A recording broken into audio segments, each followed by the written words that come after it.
చెప్పు పెన్షన్ తీసుకున్నావా? పెన్షన్ తీసుకున్నాను. ఎక్కడ తీసుకున్నావు? సచివాలయం. ప్రతి నెల సచివాలయంలోనే తీసుకుంటావా? విడిగా ఇస్తారు, వాళ్ళు అక్కడ ఇచ్చారు. వాలంటీర్ తెచ్చిస్తారా? వాలంటీర్ వచ్చి. ఏం చేసుకుంటావు పెన్షన్ డబ్బులు?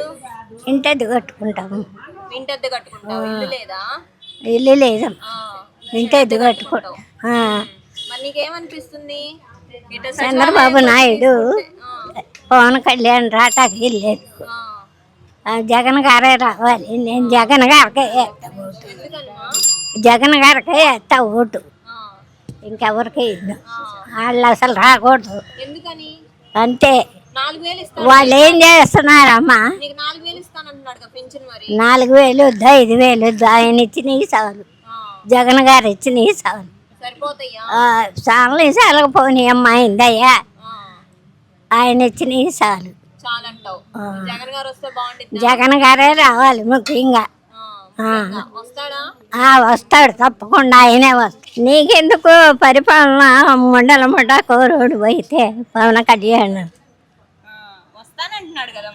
రాడు, వాడు రానే రాడు.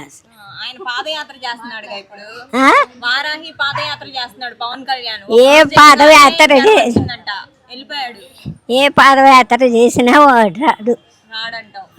అమ్మాయి వెళ్ళిపించాడు. ఎవరు? పవన్ కళ్యాణ్. అవునా? ఎట్లా? అంతే. పెళ్ళాలు 3 మళ్ళీ మండలం మండకు. పవన్ కళ్యాణ్ ఎవరు సరిగ్గా చెప్పట్లా. పవన్ కళ్యాణ్. పవన్ కళ్యాణే అంటున్నా. పవన్ కళ్యాణ్ తెలుసు, చూసే సినిమాల్లో చూసే, మామూలు విడిగా చూసే తెలుసు అంటావు. తెలుసు. వస్తాడంట ఈసారి మరి? రాడు రాడు. రానివా?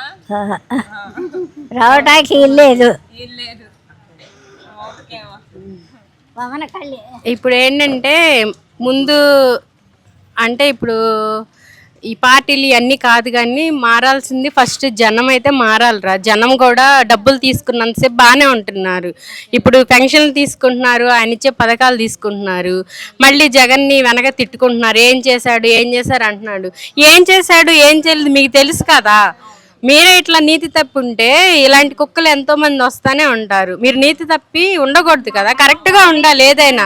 నిజంగా మీరు ఒక అమ్మకు ఒక అబ్బకు పుట్టోళ్ళు అయితే మంచిగా ఉండాలి, అంతేనా? అలాగే ఉండాలి. లేదు జనం ఇట్లా ఉన్నారు కాబట్టి నేను చెప్తున్నాను.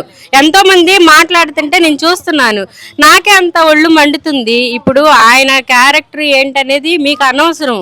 మంచిగానే చేస్తున్నాడు, మీది ఏంటో మీరు చూసుకోండి. నువ్వు 3 పెళ్ళిళ్ళు చేసుకున్నావు, ఎందుకు చేసుకున్నావు? నీ బిడ్డలను చూస్తున్నావా, నీ భార్యలను చూస్తున్నావా, ఎవరిని చూస్తున్నావు? ఎందుకు నీకు ఈ కుటుంబాన్ని నువ్వు పోషించలేనివి, ఇంకా బయట జనాన్ని ఏం ఉద్ధరిస్తావు? ఉద్ధరించలేవు కదా. అందుకే మేము చెప్తున్నాము, ఆయన అయితే వద్దనే చెప్తున్నాము.